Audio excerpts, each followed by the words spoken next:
Morning बच्चों। आज हम तीनों महाद्वीप में फैला साम्राज्य के आगे का पढ़ेंगे।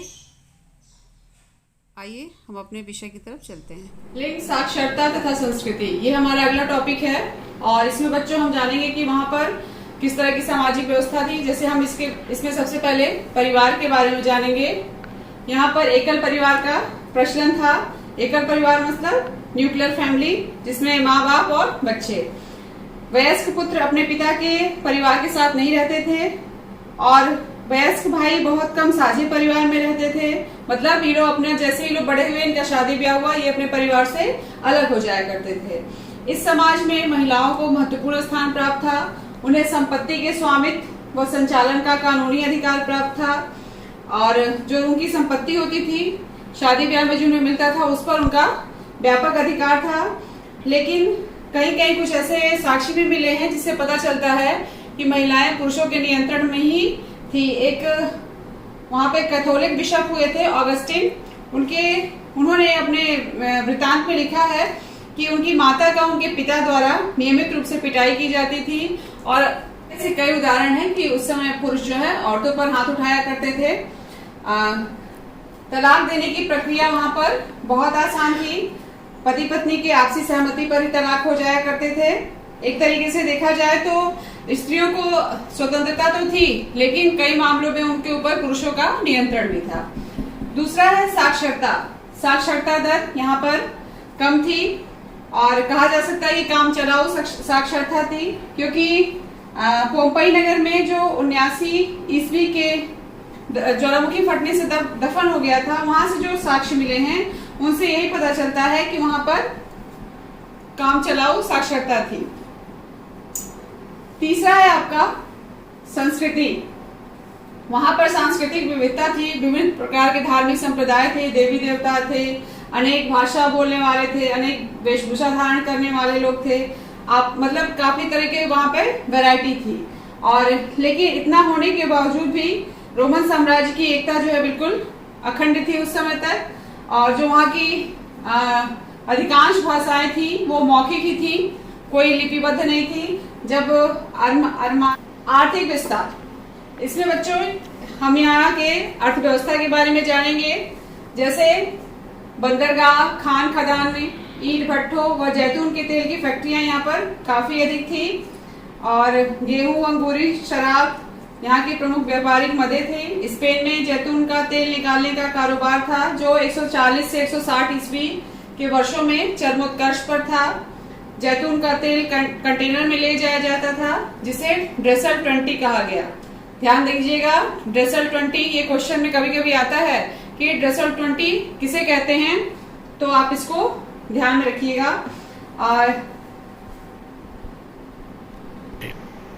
उर्वरक क्षेत्रों की प्रचुरता थी। यहाँ पर गेहूं, अंगूरी, शराब का प्रमुख व्यापारिक मत थी, मैंने आपको बता दिया था। और इटली में कैंपनिया, सिसिली, मिस्र में फयूम, गैलीली आदि कुछ ऐसे प्रांत थे जहाँ पर यहाँ पे किया जाता था, उत्पादन किया जाता। जल शक्ति का भी प्रयोग यहाँ पर काफी किया गया था, क्योंकि भूमध्य सागर के आसपास पानी की शक्ति का तरह तरह से इस्तेमाल किया जाता था और जल शक्ति से खदानों की खुदाई का काम लिया जाता था। पहली तथा दूसरी शताब्दी में बड़े भारी औद्योगिक पैमाने पर इन खानों से खनिज निकाले जाते थे और इसके लिए जल शक्ति के माध्यम से ही इन खदानों की खुदाई की जाती थी।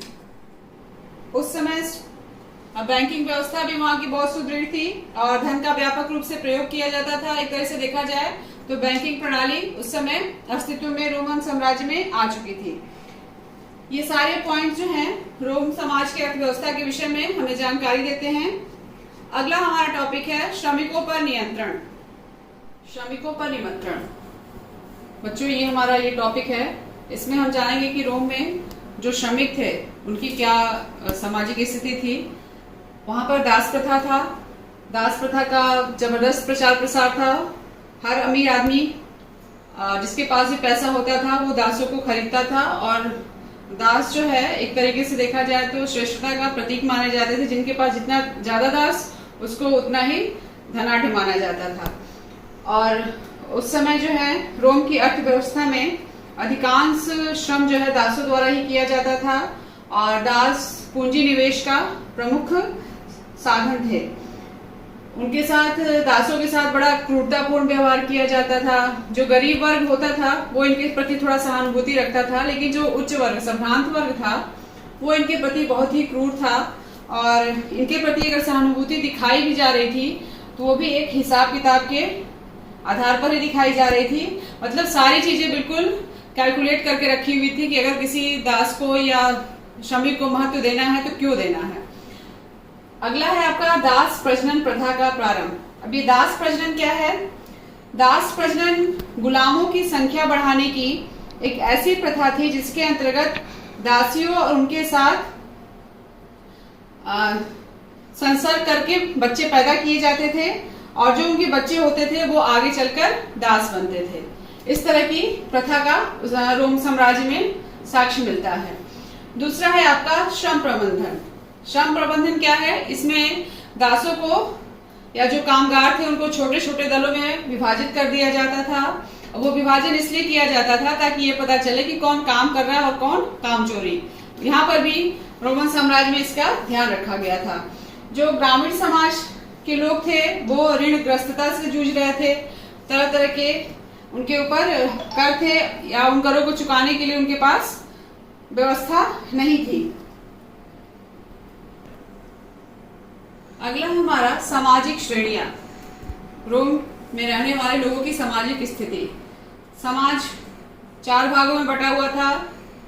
पहला था सेनेटर, दूसरे थे अश्वारोही, तीसरा सामान्य वर्ग और निम्नतर वर्ग। जो सेनेटर थे वो राजा के नजदीक थे और आप पढ़ चुके हैं कि सीनेट एक ऐसी संस्था थी जो पूरे सत्ता पर नियंत्रण रखती थी और ये जो व्यक्ति होते थे या ये जो वर्ग था ये बहुत महत्वपूर्ण वर्ग था। अश्वारोही जो धनाढ़ होते थे, सामान्य वर्ग जनमानस जो आम वर्ग है और निम्नतर वर्ग इसमें अधिकतर मजदूर या दास या श्रमिक ही रहते थे। और जो उस समय की व्यवस्था थी, ये जो श्रमिक वर्ग थे और जो निम्नतर वर्ग थे ये ज्यादातर जो है आपके कारखानों में काम किया करते थे, खदानों में खुदाई का काम किया करते थे, फसल कटाई का काम, जो जैतून के तेल की फैक्ट्रियां थी उनका काम किया करते थे। क्योंकि इनके संबंध में एक साक्ष्य क्या इतिहासकार ओलंपियाडोरस ने अपने वृत्तांत में लिखा है कि जो रोम परिवार में रहने वाले कुलीन लोग थे वो उनके पास आर्थिक संपदा बहुत ज्यादा थी और वो अपने सुख सुविधा के लिए दासों की व्यवस्था किए हुए थे। उस समय चांदी की मुद्रा लगभग समाप्त हो चुकी थी क्योंकि स्पेन की खानों से चांदी मिलना बंद हो गई थी और सरकार के पास चांदी की मुद्रा के प्रचलन के लिए पर्याप्त चांदी नहीं रह गई थी। कॉन्स्टेंटाइन ने सोने पर आधारित नई मौद्रिक प्रणाली की शुरुआत की थी और एक तरीके से देखा जाए कि इस तरह की मुद्रा का उस समय प्रचलन बढ़ गया था। अगला टॉपिक है हमारा परवर्ती काल। अभी तक आप लोगों ने पूर्ववर्ती काल के विषय में पढ़ा था। अब हम जानेंगे परवर्ती काल जो 3री शताब्दी के बाद का जो समय था रोमन साम्राज्य में वो परवर्ती काल माना गया। इसमें देखिए क्या क्या परिवर्तन आए थे। इस समय तक रोमन साम्राज्य जो है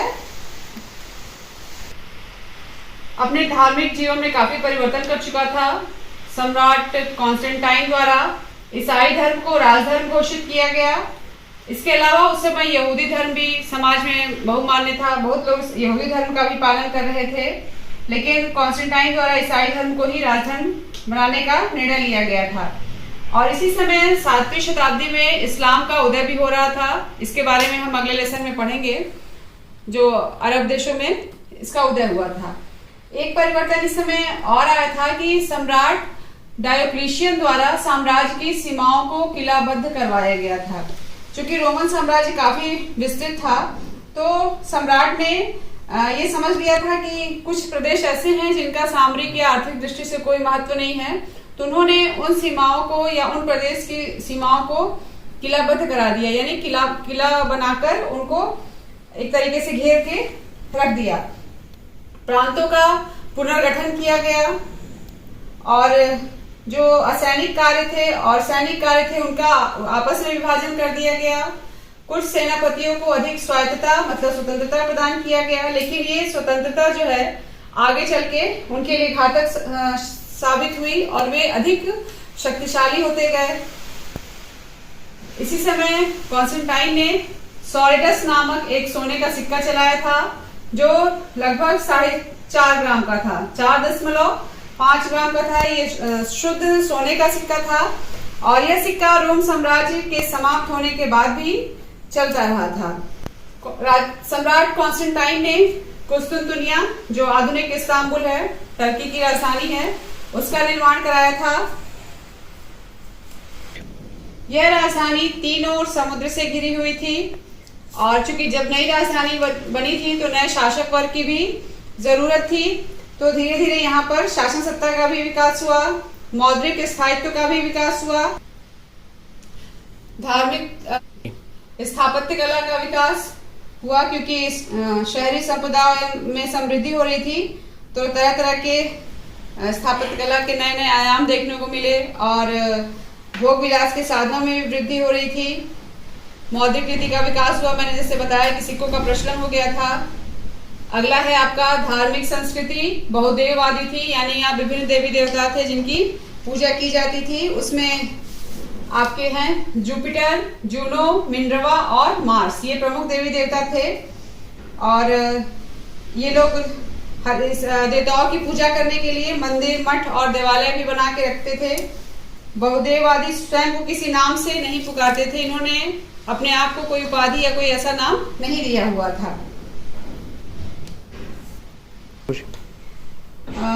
भूमध्य सागर में लगभग 540 के दशक के आसपास प्लेग नामक महामारी फैल गई थी और पूरा भूमध्य सागरीय प्रदेश इससे बहुत प्रभावित हुआ था और जिसके कारण काफी वहां पर स्थिति बहुत ही खराब थी। आगे चलते हैं और हमें देखते हैं कि 7वीं शताब्दी में रोम और ईरान में लड़ाई छिड़ गई थी और इस लड़ाई का ये परिणाम रहा कि जितने भी अरब देश थे उन्होंने अपनी सत्ता पहले से स्थापित कर ली थी और 642 ईस्वी तक आते आते रोम का बहुत बड़ा भाग अरबों के हाथ में चला गया था। इस तरह से हम देख रहे हैं कि रोमन साम्राज्य जो लगभग 7वीं शताब्दी से 15वीं शताब्दी के मध्य काफी फैल गया था और विस्तृत हो गया था, उस पर उसके अधिकांश भागों पर अरबों ने कब्जा कर लिया। अरबों से शुरू होने वाले इस्लाम धर्म का विस्तार जो है प्राचीन विश्व के इतिहास में रोम साम्राज्य के पतन का प्रमुख कारण बनी थी। ये रहा बच्चों आपका तीसरा लेसन, 3 महाद्वीपों में फैला साम्राज्य। लेसन आपको समझ में आया होगा। मैंने अध्याय के एक एक पॉइंट को आपके सामने प्रस्तुत करने की कोशिश की है और उम्मीद करती हूँ कि आपको ये लेसन समझ में आया होगा। आप इसे ध्यान से देखिए और समझिए और धन्यवाद। घर पर रहिए, सुरक्षित रहिए।